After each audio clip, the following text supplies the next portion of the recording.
Tema kita malam ini adalah 7 golongan yang mendapatkan naungan Allah Subhanahu wa Ta'ala. Kenapa disebut dapat naungan? Karena pada saat itu tidak ada tempat bernaung, tidak ada tempat berlindung. Hari ini kita bernaung di bawah pohon yang rindang. Hari ini kita bernaung di bawah atap gedung yang kokoh. Tapi nanti tidak ada tempat bernaung. Kenapa tidak ada tempat bernaung? Karena semuanya tercabut. Idza sama'um fatarat, langit terbelah. Wa idzal kawakibun tasarat, planet-planet bertabrakan. Wa idzal biharu fujirat, lautan diledakkan, meletup, meledak. Tsunami besar. Wa idzal quburu bu'athirat, semua yang dikubur dibangkitkan, dunia hancur. Wa takunul jibalu kal'ihnil manfush, gunung-gunung, Gunung Bromo, Gunung Kidul, Gunung Merapi, Gunung Kelut, semuanya tercabut seperti bulu kambing dihembus angin.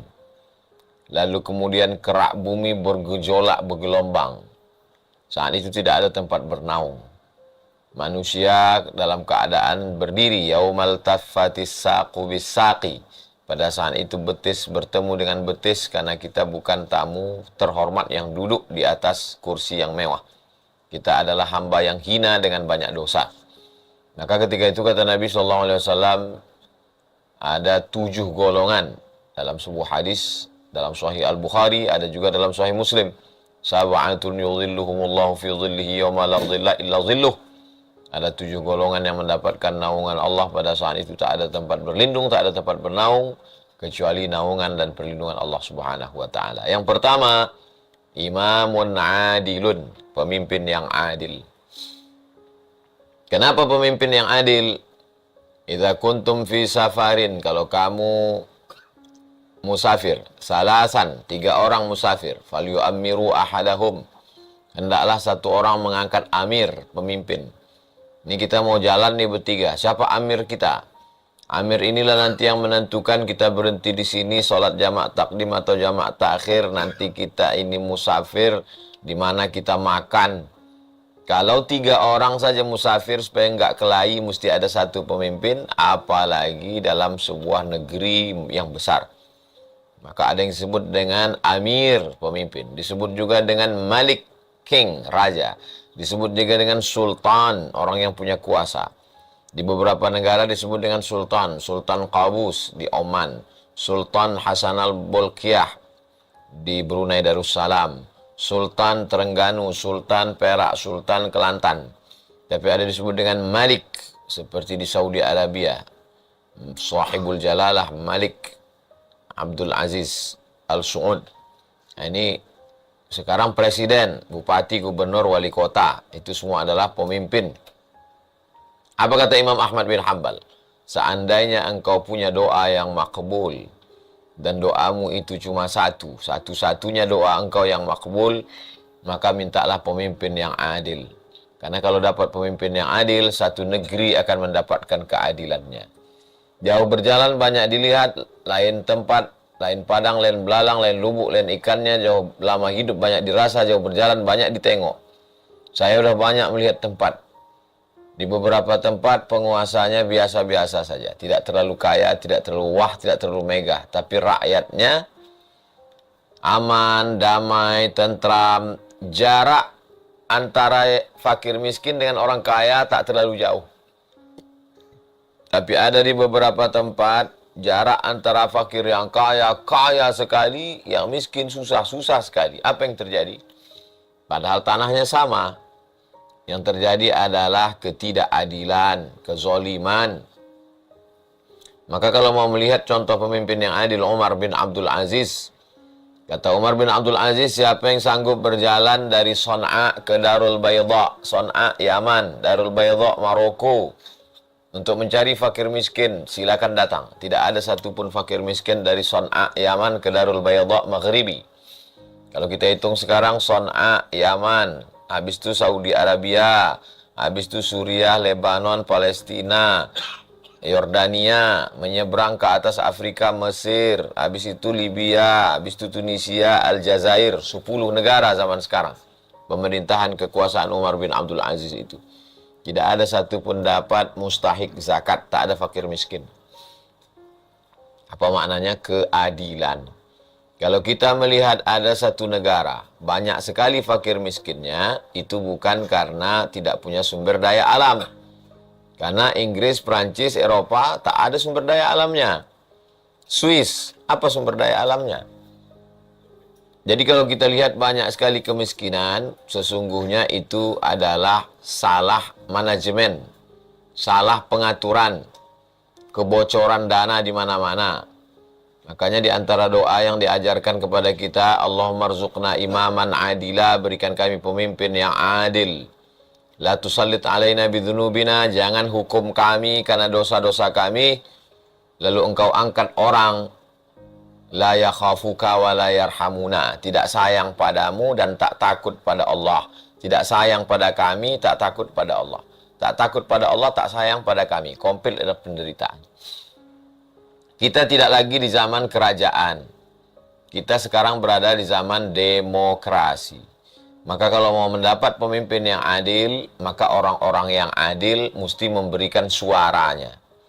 Maka jangan sampai tidak memberikan suara untuk memilih wali kota, bupati, gubernur, presiden, wakil presiden, DPRD, kabupaten, kota, provinsi, DPR RI, DPD. 9 orang yang akan duduk memimpin kita, itu mesti kalau mau adil, orang adil mesti memilih. Orang adil tidak bisa suaranya dibeli dengan baju kaos, mie instan, serangan fajar. Ambil duitnya, jangan coblos orangnya. Kalau sudah diintimidasi, diancam-ancam, iyakan aja. Ini nggak bohong, Pak. Al-harbu khud'ah. Perang itu tipu muslihat. Tapi saya sudah disumpah, wallahi tallahi billahi, mesti pilih katanya. Bilang aja, wallahi tallahi billahi. Habis itu puasa 3 hari. Menebus kafarat. Orang yang membohong, menipu, bagaimana mungkin bisa dia duduk di kekuasaan? Pasti akan membohong, menipu juga. Maka dalam Islam kita diajarkan untuk ati Allah Ta'ala kepada Allah, wa ati Rasul Ta'ala kepada Rasul, wa ulil amri minkum. Kepada pemimpin. Pemimpin yang bagaimana? Baca ayat sebelumnya. Innallaha ya'murukum an tu'addul amanati ila ahliha. Orangnya amanah. Wa idza hakamtum bainan nasi an tahkumu bil adli. Orangnya adil. Kalau dia diberikan amanah, ditunaikannya pada tempatnya. Dan dia adil. Adil lawan daripada fasik. Adil kepada Allah, beriman dia. Adil kepada manusia, tidak zalim dia.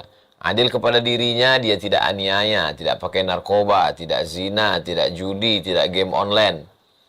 Adil pada diri sendiri, adil kepada masyarakat, adil kepada Allah. Kalau ada orang yang nampaknya adil kepada masyarakat, tapi kepada Allah tidak, sedang Allah saja dia khianati, apalagi kamu.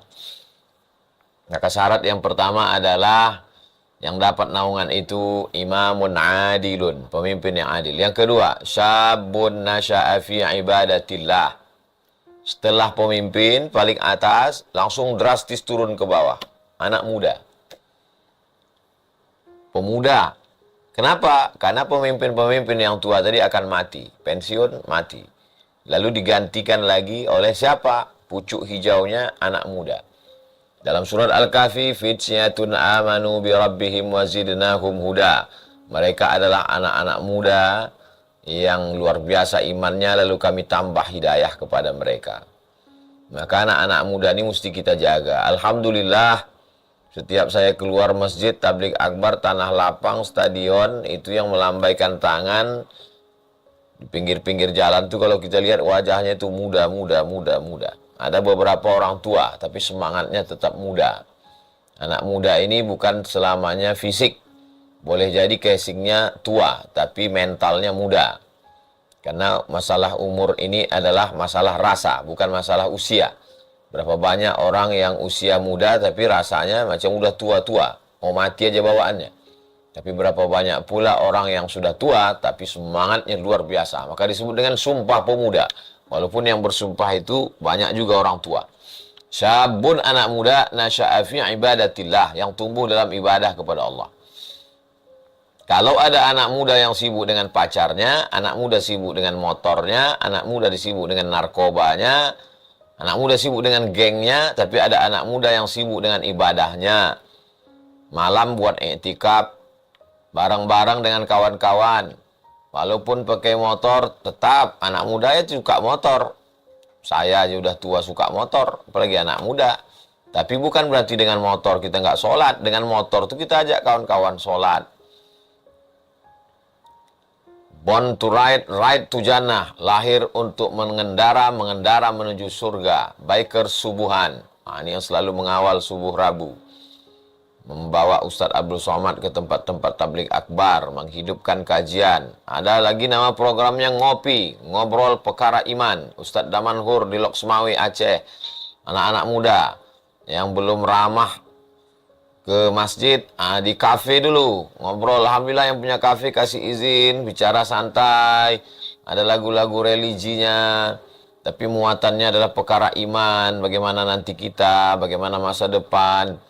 Kalau sebagai orang tua dulu tidak baik, maka cara taubatnya anak-anak kita kondisikan pada yang baik. Masukkan ke pondok pesantren, SMP, SMA, Islamic boarding school, full day. Setelah itu kuliah, kasih tunjuk, ajar, kata orang Melayu. Ditunjuk, diajar dia tentang kebenaran, tentang akidah, tentang prinsip hidup, tentang akhlakul karimah, tentang ibadah. Bagaimana kita mengkondisikan anak-anak kita, anak-anak muda kita, syabun anak muda, nasya'a fi ibadatillah, yang tumbuh dalam ibadah kepada Allah Subhanahu wa ta'ala. Yang ketiga, rajulun qalbuhu mu'allaqun fil masajid. Orang yang hatinya tergantung di masjid. Badannya boleh di kantor, badannya boleh di ruko, badannya boleh di pasar, tapi hatinya tergantung di masjid. Ala fil jasadi mudghah. Manusia ini dilihat ada segumpal darah dalam badannya. Idza salahat, kalau yang segumpal itu baik, salahal jasadu kullu, yang lain ikut jadi baik.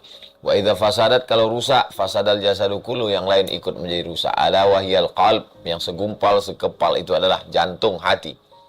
Tergantung hatinya di masjid, maka matanya mencari masjid, telinganya mendengar suara masjid, kakinya melangkah ke masjid, pikirannya selalu memikirkan masjid. Kenapa? Qalbuhu mu'allaqun fil masajid, hatinya tergantung di masjid. Ini pun berproses. Kata orang Melayu, dari kecil terlonjak-lonjak, sudah besar terbawa-bawa, sudah tua terubah tidak. Dari kecil terlonjak-lonjak ke masjid, dilonjak-lonjak. Macam anak kecil lompat-lompat, bawa dia ke masjid, terlompat-lompat dia ke masjid. Sesudah itu dia mulai terbiasa familiar dengan masjid, akhirnya dia menjadi pengurus remaja masjid, akhirnya dia cinta pada masjid, membangun masjid, menghidupkan masjid dengan berbagai macam program keislaman. Maka kalau saya sudah melihat ada anak-anak di masjid, saya senang sekali. Karena itulah yang akan melanjutkan dakwah di masa akan datang. Jangan sampai masjid kehilangan anak muda. Masjid dipenuhi orang tua, bagus. Tapi dalam waktu 5 tahun musnah, mereka meninggal semua. Siapa yang akan melanjutkan masjid? Anak-anak muda. Maka rajulun qalbuhu mu'allaqun fil masajid. Kalau rajulun qalbuhu mu'allaqun fil masajid ini jadi polisi, dia akan buat masjid di kantor Polsek, Polres, Polda, Polri. Kalau yang rajulun qalbuhu mu'allaqun fil masajid, anak muda yang hatinya tergantung di masjid ini jadi tentara, maka di kantor dan Ramil, di kantor Dandim, jadi panglima, semua anak buah akan datang. Kalau yang rajulun qalbuhu mu'allaqun fil masajid ini jadi kepala dinas, kepala badan, kepala kantor, jangan heran di sana masjid besar, masjid raya, masjid agung, Islamic Center. Kenapa? Rajulun qalbuhu mu'allaqun fil masajid. Program pertama ketika ditanya, apa program Bapak nanti? Saya akan bangun masjid. Tapi tidak hanya sekedar masjid, mencetak orang sekitar masjid yang sabbun nasya'a fi ibadatillah. Ada masjidnya, ada lapangan basketnya dekat masjid, ada skateboardnya, ada kafenya, makanan halal, kuliner. Orang yang selalu ke masjid juga diizinkan untuk meletakkan barangnya tanpa harus bayar. Nanti baru sekian persen keuntungan. Nah, itu dipakai untuk kemakmuran masjid. Jadi masjid betul-betul hidup, tidak hanya sekedar tempat ritual ibadah. Ada klinik bersalin. Ada orang istrinya hamil, selama ini tak pernah ingat Allah, tapi karena dekat masjid terdengar suara azan suaminya ke masjid. Ada konsultasi hukum dengan LBH, Lembaga Bantuan Hukum. Jadi masjid perlu tanah yang luas, di sampingnya ada counter-counter, itu semua adalah rajulun qalbuhu mu'allaqun fil masajid. Imamun adilun, syabun nasya'a fi ibadatillah, rajulun qalbuhu mu'allaqun fil masajid. Yang keempat, rajulani, dua orang. Tahabba fillah, berkasih sayang karena Allah. Ijtama'a alaih, bertemu karena Allah. Wa tafarraqa alaih, berpisah pun karena Allah. Tak ada hubungan dengan pacaran. Pacaran haram, campur laki-laki perempuan tak mahram. Ini cerita tentang orang yang berteman, bersahabat. Berteman karena harta, harta binasa, persahabatan pudar. Berteman karena kuasa, kekuasaan hilang, pensiun, copot, tangkap KPK, pertemanan bubar. Berteman karena usia, yang satu tua, yang satu muda, nggak nyambung. Berteman karena Allah Subhanahu wa Ta'ala, kekal abadi. Rajulani, dua orang. Tahabbani, ya tahabbani fillah. Mereka berkasih sayang karena Allah. Ijtama'a alaih, bertemu karena Allah. Wa tafarraqa alaih, berpisah pun. Kenapa kau berpisah sama dia? Mati dia, meninggal dunia karena Allah. Kenapa kau berpisah sama dia? Udah saya nasihati dia baik-baik, Pak Ustadz. Tapi dia tetap juga, daripada rusak akidah saya, maka hubungan kami hanya sekedar say hello sekarang. Namun putus silaturahim tak boleh. La yadkhulul jannah, tak masuk surga. Qati'ur rahim, orang yang memutus tali silaturahim. Inilah pentingnya bahwa manusia ini tidak hanya salihun li nafsihi, soleh untuk dirinya. Dia mesti berteman. Nabi Muhammad SAW, ada Umar bin Khattab, ada Abu Bakar Siddiq, ada Sa'ad bin Rabi, ada Hudzaifah ibn Yaman, ada Khalid ibn Walid, ada Amr ibn As. Bertemu, berkumpul, berkawan, bersahabat, bersama di dunia, bertetangga di surga. Til jannah, sampai ke surga. Inilah sosial. Nabi SAW tidak naik ke atas Jabal Nur, menunggu wahyu turun, lalu setelah itu soleh sendiri. Tidak. Dia turun ke bawah, bersosialisasi, berhadapan dengan Abu Jahal, Abu Lahab, Abu Sufyan. Berhadapan dengan manusia. Tidak hanya untuk diri keluarga, tapi semuanya. Inilah orang-orang yang berkasih sayang karena Allah Subhanahu wa Ta'ala. Yang kelima, rajulun da'athum ra'atun. Ada seseorang yang diajak seorang perempuan, zata mansibin, dia punya harta kaya raya. Wa jamalin, kaya raya, kedudukannya tinggi. Lalu orang ini berkata, inni akhafullah, saya takut kepada Allah. Ini penting sekali. Susunan yang dibuat Nabi SAW itu luar biasa. Anak muda tumbuh beribadah kepada Allah, hatinya tergantung di masjid, berteman, bersahabat. Tapi juga ketika datang angin, badai, puting beliung, karang tajam menghantam, kapalnya tidak pecah. Berapa banyak orang masjid, tapi begitu datang angin kencang, pecah itu kapal. Anginnya menerpa. Angin dalam bentuk apa? Angin dalam bentuk uang korupsi, angin dalam bentuk investasi bodong, angin dalam bentuk penipuan. Ini anginnya da'athum ra'atun, diajak seorang perempuan. Zata mansibin, perempuannya punya kedudukan. Wa jamalin, cantik. Ada punya kedudukan tak cantik, ada cantik tapi tak punya kedudukan. Ini dua-dua dia punya. Zata mansibin, punya jabatan. Wa jamalin, parasnya cantik. Apa kata orang tadi? Inni akhafullah, aku takut kepada Allah. Ada yang pernah mengalami seperti ini? Ya. Siapa namanya? Namanya Nabi Yusuf alaihissalam bersama Zulaikha. Kuat Nabi Yusuf alaihissalam. Ini perempuan zata mansibin, istri raja, istri aziz, istri bendaharawan negara. Wa jamalin, Zulaikha terkenal cantik, istri orang kaya, perawatan, banyak duitnya. Tapi Nabi Yusuf diselamatkan Allah Subhanahu wa Ta'ala. Inilah pentingnya mendidik takut kepada Allah fis sirri wal alan, dalam keadaan sepi maupun ketika orang ramai. Yang keenam, rajulun tasaddaqa bi sadaqatin, orang yang bersedekah. Lalu kemudian hatta la ta'lamu shimaluh ma tunfiqu yaminu, sampai tangan kirinya tak tahu apa yang dilakukan tangan kanan. Ini jangan dipahami secara tekstual. Maksudnya menjaga diri dari riya. Karena beberapa sahabat Nabi bersedekah diketahui oleh sahabat yang lain. Contoh, ada sahabat yang bersedekah sumur kebun kurma beserta sumurnya sekalian. Beiraha, sumur Beiraha di tepi Masjid Nabawi. Sekarang sudah masuk ke dalam Masjid Nabawi. Apa yang terjadi? Di situ diriwayatkan, semua sahabat tahu. Begitu juga dengan ketika turun ayat in tuqridullaha qardan hasanan. Kalau kamu berikan pinjaman untuk agama Allah, maka Allah melipat gandakannya.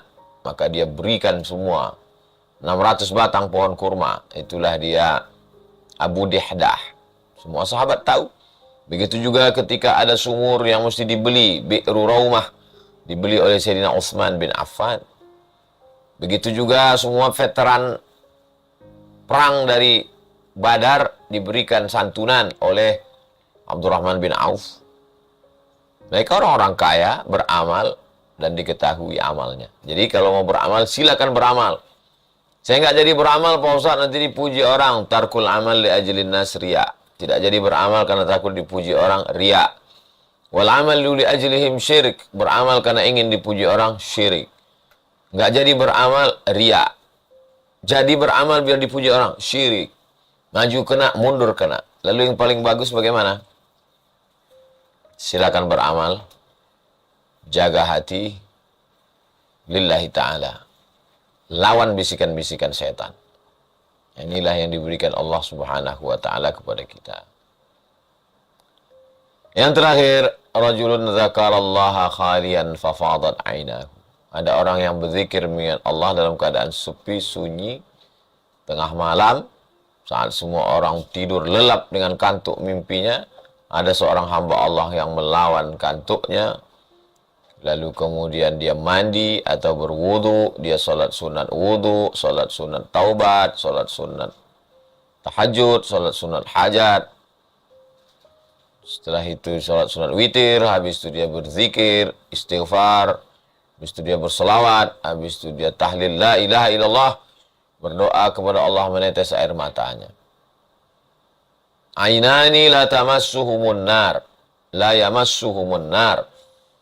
Dua mata yang tidak disentuh api neraka. Pertama, ainun bakat min khasyiatillah, mata yang menangis karena takut kepada Allah. Yang kedua, ainun tahrusu fi sabilillah, mata yang berjaga dalam perang jihad fisabilillah. Saudara kita yang ada di Palestina sekarang, matanya tak tidur-tidur berjaga, mata itu haram disentuh api neraka. Kalau kita belum sanggup, ada satu mata yang menyelamatkan kita. Ainun bakat, mata yang menangis karena takut kepada Allah, takut sidratul muntaha, takut titian siratul mustaqim, takut catatan amal lauhil mahfuz, takut.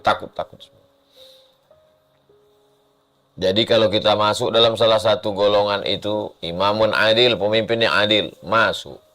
Syabun nasa'a fi ibadatillah, anak muda yang tumbuh beribadah, masuk. Rajulun qalbuhu mu'allaqun fil masajid, hatinya tergantung di masjid, masuk. Rajulani, dua orang, tahabba fillah, berkasih sayang karena Allah, ijtama'a alaihi wa tafarraqa alaihi, masuk juga. Rajulun da'atum ra'atun dhata mansibin wa jamalin, seorang yang diajak melakukan zina oleh orang yang cantik, orang ganteng, ini akhafullah, masuk juga dia golongan ke itu. Rajulun tasaddaqa bi sadaqatin fa akhfaha, bersedekah dia sembunyikan, hatta la ta'lamu shimaluhu ma tunfiq yaminuhu, masuk juga dia ke dalam orang tak riya. Rajulun dzakarallaha khalian fa fadat ainahu, berzikir dengan Allah sendirian, sepi sunyi, menetes air matanya, masuk tujuh-tujuhnya, alhamdulillah. Saya cuma masuk 5 Pak Ustaz, alhamdulillah. Saya mau cuma masuk 3, bagus. Masuk 2, masuk 1. Belum ada sama sekali, jangan putus asa. Kita mulai dari sekarang. Jangan tunda, cepat.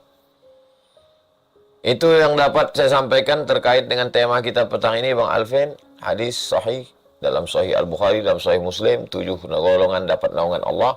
Sebagai pengantar dialog interaktif kita, selanjutnya kita serahkan ke Bang Alvin Firdaus. Terima kasih. Wassalamualaikum warahmatullahi wabarakatuh. Waalaikumsalam warahmatullahi wabarakatuh. Salam tabarakallah, ada lucu ya, kayak benda semuanya. Nyatet semua kan, saya nyatet, saya kirim di kolom chat. bagi abang kakak yang mungkin tertinggal bisa baca 7 golongan. Oke, agak berantakan tapi ini. Baik abang kakak bunda, rahmati Allah, insya Allah kita akan masuk ke sesi berikutnya, sesi tanya jawab ya.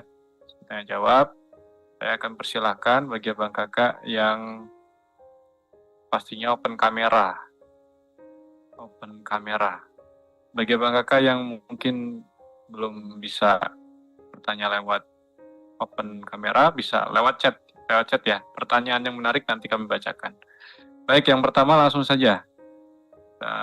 Supaya efektif, langsung saja saya pilih Ibu Melaraika. Silakan Ibu. Ya. Assalamualaikum warahmatullahi wabarakatuh, Ustaz. Waalaikumsalam warahmatullahi wabarakatuh. Semoga Ustaz dan keluarga diberi keberkahan selalu dan doakan kami juga untuk bisa umroh atau haji Ustaz. Juga pangkat. Amin ya Allah. Gini Ustaz, saya kan memang sudah ditinggal wafat suami. Kemudian kegiatan saya tuh, saya mengambil banyak kegiatan, yang satu di masjid, yang satu pengajian yang lain. Nah, yang di masjid ini saya malah diisukan mencari perhatian, padahal maksudnya mencari perhatian ikhwan gitu. Padahal saya mengaji di sana itu mengajarkan kepada ibu-ibu yang belum bisa mengaji dengan baik gitu, Ustaz. Apakah saya meneruskan itu atau saya berhenti karena ada hal-hal seperti itu, Ustaz? Waalaikumsalam warahmatullahi wabarakatuh. Yang pertama, siapa yang menyangka bahwa dirinya akan selamat dari lidah manusia, maka berarti dia majnun. Man yazunnu annahu yaslamu an alsinatin nas fahuwa majnun. Siapa yang menyangka bahwa dirinya selamat dari lidah manusia, berarti dia gila. Saya tidak selamat dari lidah manusia, dicaci maki orang. Nabi Muhammad SAW tidak selamat dari lidah manusia. Dia diejek orang, kata mereka dia sahir, tukang sihir. Kata mereka dia majnun, orang gila. Apakah Nabi berhenti? Kalau Nabi berhenti, kita tidak Islam hari ini. Nabi tidak berhenti. Lalu kemudian, bahkan Allah pun lidah manusia ini tetap mengecam Allah. Wa qalatil yahudu Uzairun ibnullah. Mereka mengatakan Uzair anak Allah. Mereka katakan Allah punya anak. Wa qalatil yahudu yadullahi maghlulah. Orang Yahudi mengatakan tangan Allah terbelenggu. Allah saja mereka gitukan, Nabi aja mereka gitukan, ulama mereka begitukan. Buya Hamka mereka katakan penjahat, mau membunuh presiden, mau menjual Indonesia, plagiator. Hari ini penuduh-penuduh itu hilang di telan bumi. Buya Hamka masih tetap harum semerbak. Siapa yang menyangka bahwa dirinya akan selamat dari lidah manusia, maka dia orang yang gila. Jadi kita semangat terus, masa kalah sama setan? Adapun kita mau bersikap kita dua. Mau ambil tindakan hukum, cari bukti, screenshot kalau dia ada sebar grup, kalau dia ada ngomong, cari saksi, perkarakan, polisikan, pencemaran nama baik, berapa bulan kurungan, masukkan. Kalau mau maaf, maafkan. An-nafsu bin nafsi, nyawa balas nyawa. Al-ainu bil aini, mata balas mata. As-sinnu bis sinni, gigi balas gigi. Wal juruha qisas, kalau dilukai, balas juga lukai. Jaza'u sayyi'atin sayyi'atun misluha. Perbuatan buruk, balas dengan perbuatan buruk. Faman afa wa aslaha. Siapa yang mau memaafkan dan berdamai, fa ajruhu 'ala Allah. Maka balasannya adalah kepada Allah. Saya tidak pernah pusing memikirkan omongan orang. Kenapa? Karena yang ada di kepala saya, bagaimana supaya anak yatim, fakir, miskin bisa sekolah, bagaimana dakwah pedalaman bisa berlanjut, anak-anak pedalaman yang sekarang sedang kuliah tahun 1, berarti 3 tahun lagi tamat. Saya sampaikan ke Ustadz Al-Nob di Yayasan Tabung Wakaf Umat, Ustadz, dalam 3 tahun ini kita mesti buat 3. Pertama, pesantren mereka di pedalaman mesti siap. Yang kedua, mereka mesti punya rumah dinas. Kalau pulang tamat kuliah dia mau nikah, mana rumahnya? Yang ketiga, mereka mesti disiapkan gaji paling tidak 2,5 supaya dia bisa pulang mengajar. Jangan sampai dia tidak balik ke kampung di kota. Apa guna dakwah selama ini? Jadi kalau pikiran kita sibuk dengan itu, kita tak pedulikan omongan orang. Omongan orang itu sampah semua. Masa sampah kita biarkan masuk ke otak kita? Berarti otak kita tong sampah. Masa sampah kita biarkan masuk ke hati kita? Hanya sampahlah yang mengeluarkan sampah. Hanya tong sampahlah yang siap menampung sampah. Hati kita terlalu bersih untuk memikirkan cakap mereka. Ibu terus berbuat. Kalau ibu tak tahan, laporkan ke polisi. Demikian, wallahu a'lam bishawab. Waalaikumsalam warahmatullahi wabarakatuh. Baik, mudah-mudahan terjawab Ibu Mela. Baik, pertanyaan berikutnya Ustadz, ini dari kolom chat, bagus. Memperjuangkan pemimpin yang amanah, jika dia terpilih, apakah kita bisa mendapatkan amal jariahnya dari kebijakan yang dibuat pemimpin tersebut? Mohon pencerahannya Ustadz, dari Bapak Danang. Kalau dia amanah, dia bangun masjid, dia buat sekolah fakir miskin, dia kirim ada anak berprestasi ke Mesir, ke Yaman, lalu pulang berdakwah, kita dapat amal jariahnya. Kalau ternyata setelah kita pilih rupanya dia penjahat, apakah kita dapat dosanya? Tidak. Kenapa? Karena kita tidak tahu yang gaib. Nahnu nahkumu bizawahir. Kita hanya menilai yang zahir-zahir. Wallahu yatawallas sarair. Yang rahasia-rahasia itu cuma Allah yang tahu. La yukallifullahu nafsan illa wus'aha. Allah tidak membebani lebih daripada kemampuanmu. Kemampuan kita cuma melihat orang baik, sopan, peduli pada agama. Kita pilih jadi kades kita.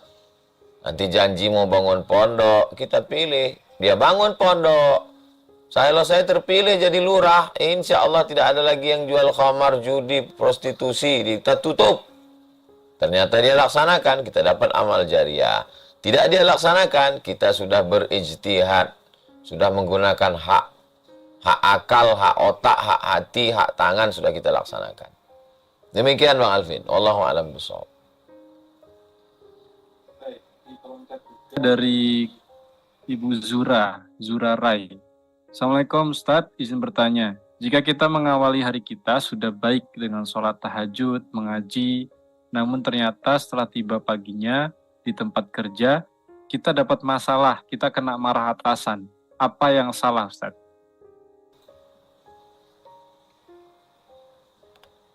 In ja'akun fasiqun binaba'in. In ja'akum kalau datang kepada kamu fasiqun, orang fasik binaba'in membawa berita. Fatabayyanu, klarifikasi. Saya Pak, sudah datang on time tepat waktu. Semua tunjuk pedoman sudah saya laksanakan. Di mana letak salah saya? Tolong Bapak jelaskan di mana salah saya. Sebenarnya kamu nggak salah, kata bapak itu. Aku yang takut sama biniku, mau melawan dia aku nggak kuat, akhirnya kutumpahkan marahku ke kalian anak-anak buahku. Jadi sebetulnya anak buahnya nggak salah. Dia yang di kantor macam singa, di rumah macam kucing anggora. Jadi kalau dia sadar, kalau orang begitu kita diamkan, dia akan salah terus. Sebetulnya anak buah ini tak salah, dia aja yang ketakutan di rumah, akhirnya melampiaskannya ke anak-anak buah. Kan kasihan sekali itu, terzolimi orang-orang tak salah.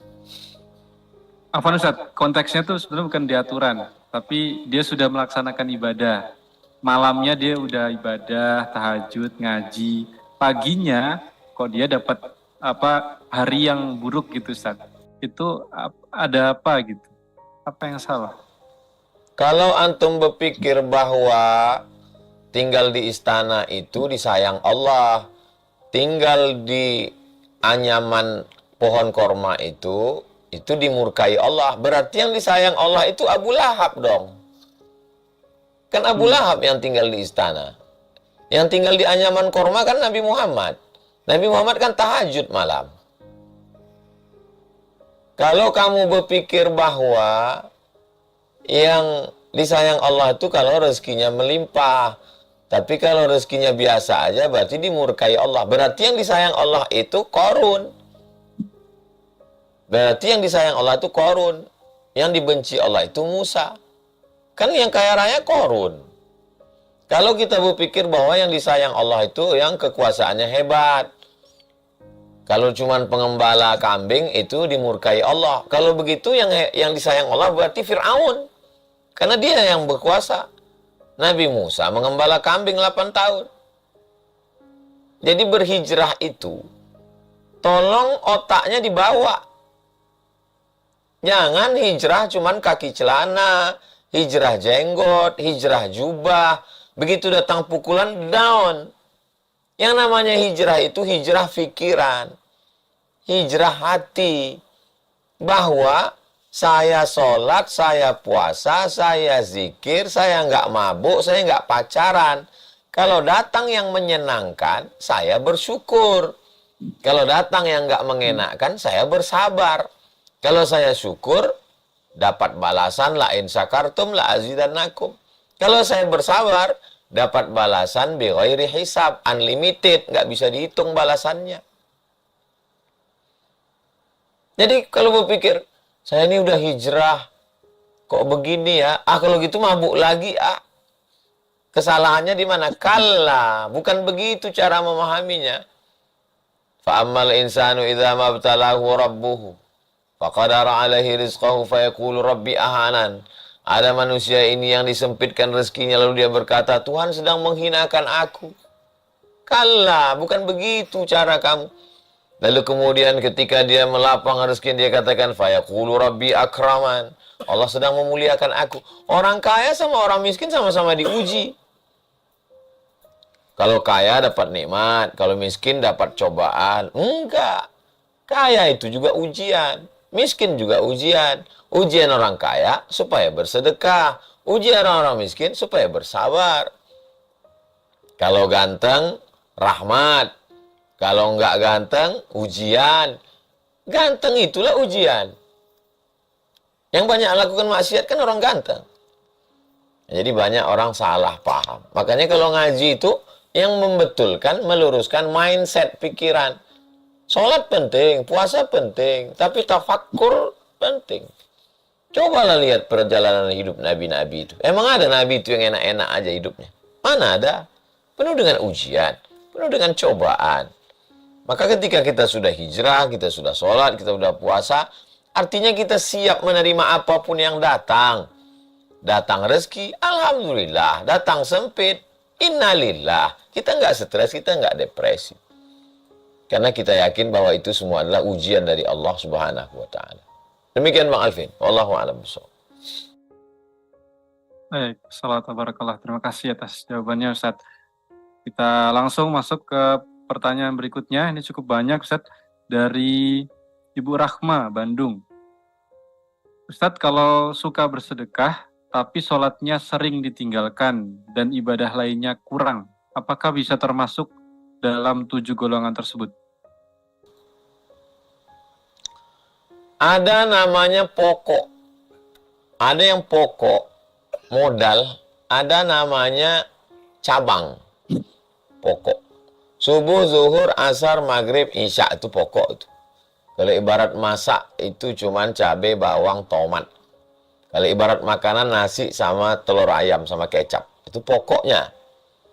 Tapi ada sunatnya. Qabliyah, ba'diyah, duha, tahajud, witir. Itu di mana? Dikaji, di fikih. Makanya kalau ngaji itu 3. Ngaji yang wajib itu 3. Yang pertama akidah. Yang kedua fikih. Yang ketiga akhlak. Tolong nanti Bang Alvin, kajian kita ini disejajarkan. Siap Ustaz. Diseragamkan antara 3 nih. Akidah, fikih, akhlak. Akidah, fikih, akhlak. Orang kalau cuma ngaji akhlak aja nggak paham fikih dia. Nggak tahu dia mana rukun, mana syarat, mana wajib, mana sunat, mana batal, mana makruh. Tak tahu dia. Kalau hanya sibuk masalah fikih aja, lu tak berakhlak dia. Main-main hukum kerjanya nanti. Maka mesti ada akidah, fikih, akhlak.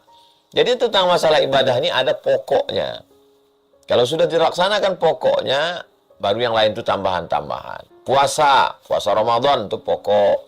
Puasa qadha mengganti waktu mengandung menyusukan itu pokok. Puasa mengganti yang hilang, habis itu baru sunat-sunat. Kalau sedekah yang wajib itu zakat, nazar, nah yang lain-lain itu sunat. Nah, itu. Jadi pokoknya dulu kita laksanakan, baru kemudian mungkin kurang di sholatnya. Sholatnya kurang, tapi yang lain. Ambil contoh. Ada orang ahli ibadah. Malam tahajudnya 100 rakaat. Berarti dia lebihnya di sholat. Tapi ada orang tahajudnya mungkin cuma 2 rakaat. Habis itu dia tidur. Atau tahajudnya sebelum azan subuh. Tapi besok dia amanah. Kenapa? Karena dia bupati, dia gubernur. Kalau 100 rakaat dia malam, besok tutup kantor gubernur. Jadi mungkin lebihnya di sini. Ya, mungkin lebih. Tapi pokoknya jangan sampai di pokok. Karena beberapa wawancara podcast saya tengok, saya memang nggak sholat, tapi saya banyak berbagi. Nah ini jahil ini. Bisa nggak Ustadz, pahala sedekah saya ini ditutup ke sholat? Nggak bisa. Jadi sholat tetap ada pokoknya. Kekurangan pada cabang-cabang itu bisa ditutupi dengan kelebihan ini. Bisnis sana situ sini sampai ini jam 2 malam. Habis itu sholat 2 rakaat, habis itu dia tidur. Yang satu lagi sholat malamnya sampai 100 rakaat. Dia ini bisnismen. Kalau dia sampai 100 rakaat malam, besok tutup perusahaan dia. Nggak sempat dia berpikir. Mungkin ini kurang di sholatnya. Tapi sholat sunatnya, bukan kurang sholat wajibnya. Nah itu. Bisa dipahami insya Allah. Demikian Bang Alvin. Baik, insya Allah. Jadi prioritaskan yang wajib dulu, baru turunan-turunannya. Sunnah, mubah, dan yang lain. Baik, lanjut ke pertanyaan berikutnya Ustadz dari Bapak Wahyu. Bagaimana hukumnya ketika kita bertemu orang yang bermaksiat, tapi kita tidak berani menegurnya karena takut dipukul atau dibunuh? Man ra'a minkum mungkaran, siapa yang diantara kamu melihat kemungkaran, pertama falyughayyirhu biyadihi, dengan tangan. Presiden, menteri, bupati, gubernur, kapolri, kapolda, kapolres, kapolsek, panglima, dan dim, dan ramil, dan rem. Nah, ini sanggup nih dengan kekuatan. Fa'ilam yastati, kalau tidak sanggup, fabilisani, dengan lisan. Ustadz, guru, ulama, kasih tahu, ini haram, ini nggak boleh. Jangan ceramah hanya menyenangkan orang aja. Nggak sanggup juga fabi qalbi, dengan hati. Jangan senang melihat perbuatan dia. Dia udah buat dosa, senyum-senyum pula, ketawa pula nengok perbuatan dia. Jangan, mesti ada kebencian. Benci melihat perbuatannya, bukan orangnya. Kalau dia udah berhenti, dia saudara kita. Jadi kita ini golongan yang mana? Punya seragam, punya pistol. Itu pun dengan tangan. Nggak punya seragam, nggak punya pistol, tapi suara menggelegar dengan lisan. Nggak punya sama sekali, dengan hati. Wa dzalika adhaful iman, itulah selemah-lemah iman. Nah, jadi coba renung sejenak, saya ini VIP atau ekonomi.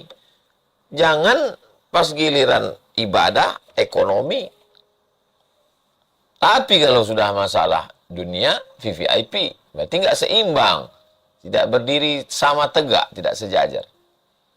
Demikian Bang Alvin. Wallahu a'lam bishawab.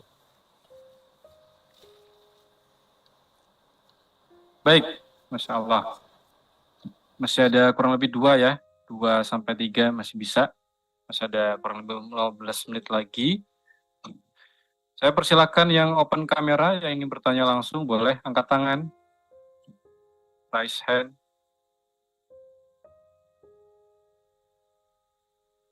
Bapak Harisman, Bogor.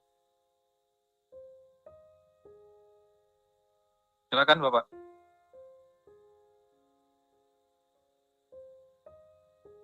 Open mic-nya, sampaikan pertanyaannya. Assalamualaikum warahmatullahi wabarakatuh.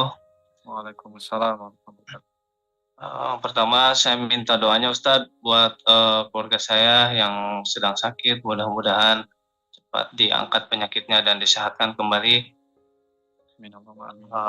Saya izin bertanya Ustadz mengenai hati yang di masjid yang tadi. Perkara anak kecil kan di masjid itu sekarang itu ada TPA Ustadz. Nah, setelah pengajian maghrib itu, anak-anak kan pada sholat, pada berisik tuh. Konteksnya sama pengurus masjid bentrok, Ustadz. Yang mengakibatkan bentrok sama orang tuanya. Nah, sedangkan si anak ini laporan sama orang tuanya dan mengakibatkan tidak mau jamaah ke masjid. Nah, ini hukumnya bagaimana, Ustadz ya? Apakah pengurus ini berdosa atau orang tua yang berdosa gitu, Ustadz? Terima kasih, Ustadz. Assalamualaikum warahmatullahi wabarakatuh. Waalaikumsalam. Pengurus masjid sama orang tua duduk. Wa amruhum syura bainahum. Orang beriman memutuskan perkaranya dengan musyawarah. Duduk. Buat undangan kepada bapak-bapak, ibu-ibu, pengurus masjid, kita duduk bersama. Judulnya mau dibawa kemana hubungan kita ini? Mau dibawa kemana anak kita ini? Kalian pengurus akan mati semua pengurus. Nanti potongkan ini jawaban saya ini, kasih ke pengurus. Kalian semua pengurus-pengurus sudah tua, mati kalian nanti semua. Bapak-bapak pun kalian mati juga semua. Yang akan melanjutkan hidup, melanjutkan masjid itu inilah anak-anak kalian ini. Sekarang kalian berkelahi, anak kalian murtad, anak kalian penyelundup narkoba, anak kalian pemabuk. Nanti di alam barzah baru kalian bingung dapat. Jadi duduk kalian. Ayah tanya, kenapa kalian tak setuju anak kami ini ke masjid, Pak pengurus? Masjid ini kan punya Allah, bukan punya bapak kalian. Kata pengurus masjid, tak tahan telinga kami mendengar anak ini ribut. Apa solusinya? Kalau gitu solusinya, diangkat satu petugas, pakai baju seragam, memegang rotan. Macam di Masjid An-Nur Pekanbaru. Anak-anak dibuat satu sop lurus. Petugas pakai jubah hijau, pakai rotan. Saya dengan biji mata kepala saya sendiri menengok. Saya tanya petugas tuh, mau kau pukul anak-anak nih? Enggak, Ustaz. Nakut-nakuti orang ini aja. Pasang CCTV di masjid. Rekam. Nanti kalau ada yang kena hukum SP1, SP2, ini anak kau ini memang macam setan anak kau. Mungkin kau kasih makan korupsi ini. Mungkin emaknya kuntilanak ini. Bapaknya genderuwo. Ada pun melarang. Saya pun kalau anak-anak ini menjerit-jerit jingkrak-jingkrak, mengamuk juga saya. Bawa bapak kau kemari. Bawa ayah kau ke sini. Nah, jadi dudukkan bersama. Cari solusi jalan tengahnya kemana. Insya Allah. Kalau niat kita baik, niat kita supaya anak-anak ini jadi orang, supaya semua selamat masjid kita, pengurusnya sama bapak ibunya, yurida islahan yuwaffiqillahu bainahuma. Kalau mereka mau islah, maka Allah akan melembutkan hati mereka berdua. Mudah-mudahan Pak pengurus bisa menerima, orang tua juga bisa menerima. Nanti kalau dikritik, dihukum anaknya jangan marah, karena ada CCTV, memang anakku nakal, bandel. Lalu kemudian Bapak pengurus pun juga menemukan titik tengah solusi, cara anak-anak ini supaya bisa tetap dididik di masjid. Demikian Bang Alvin. Wallahu a'lam bishawab. Terima kasih, Ustaz. Baik, pertanyaan terakhir kami persilahkan ya untuk Ahwat Ibu Nunung Purwati.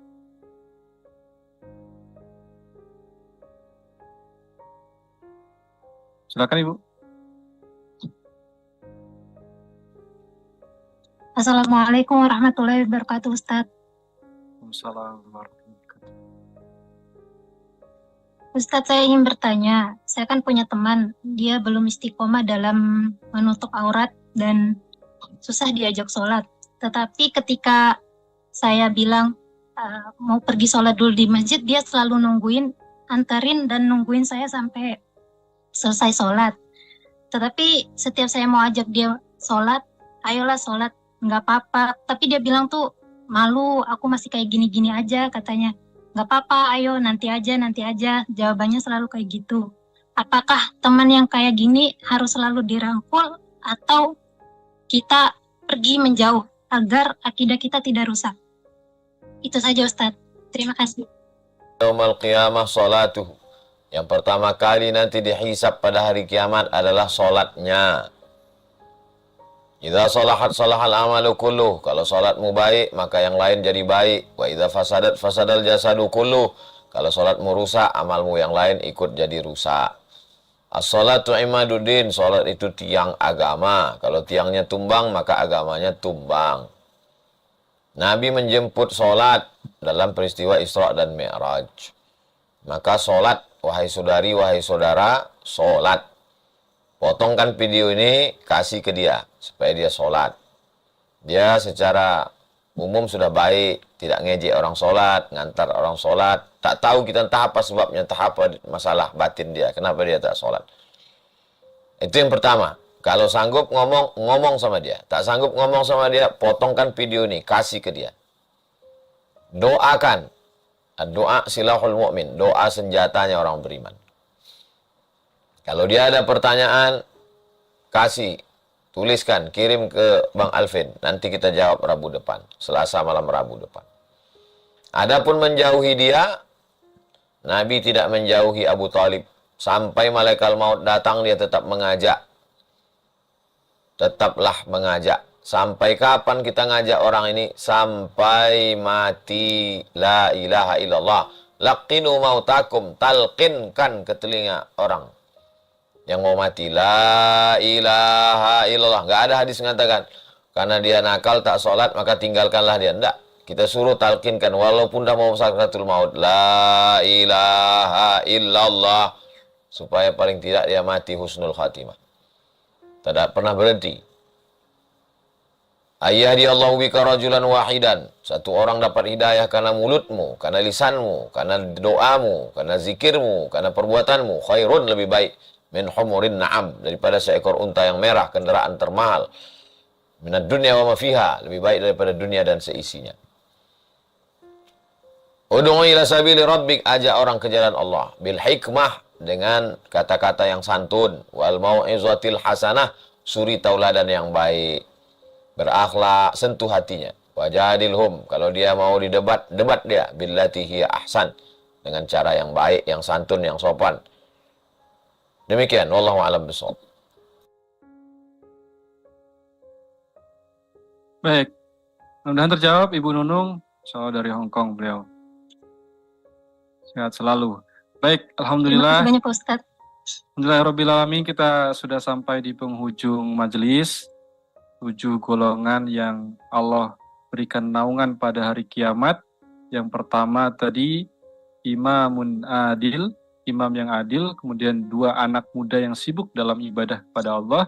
Yang ketiga, orang yang hatinya bertaut kepada masjid.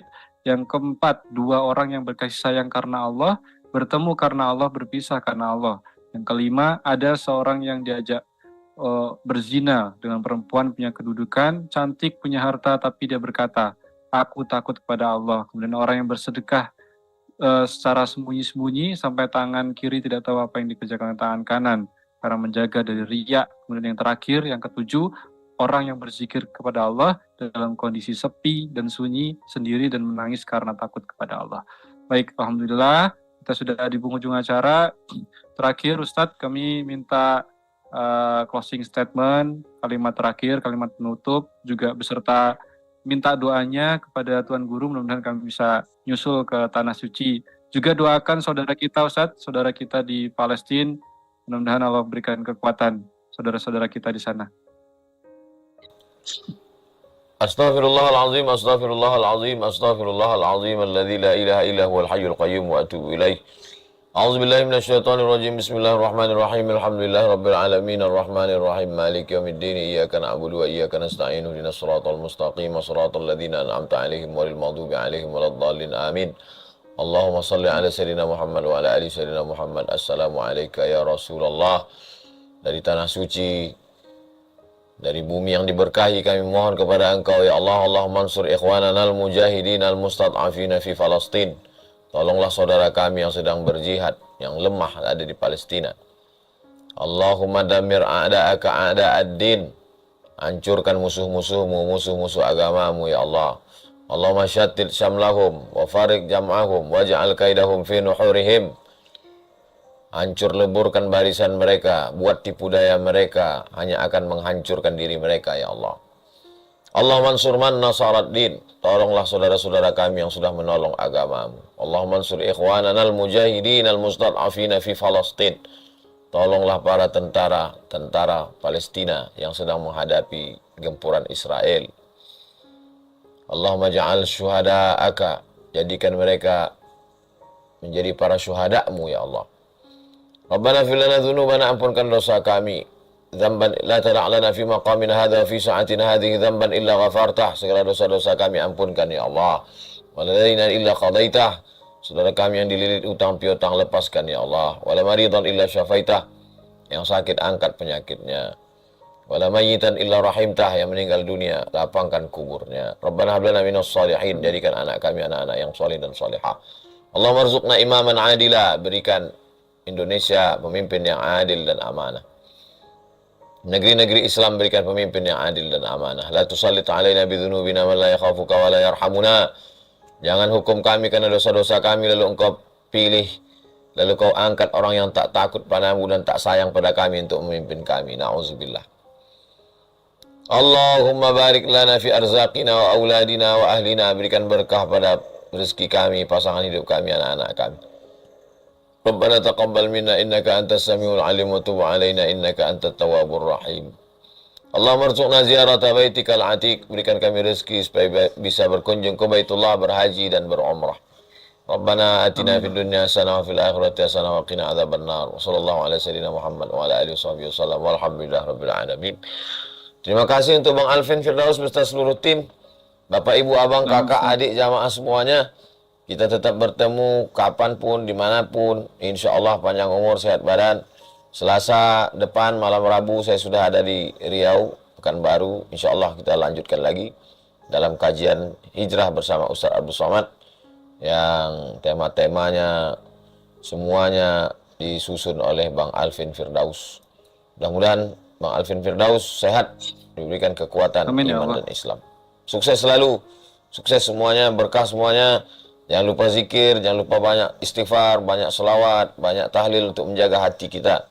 Jaga ukhuwah, jaga persaudaraan. Barakallahu fikum. Wassalamualaikum warahmatullahi wabarakatuh.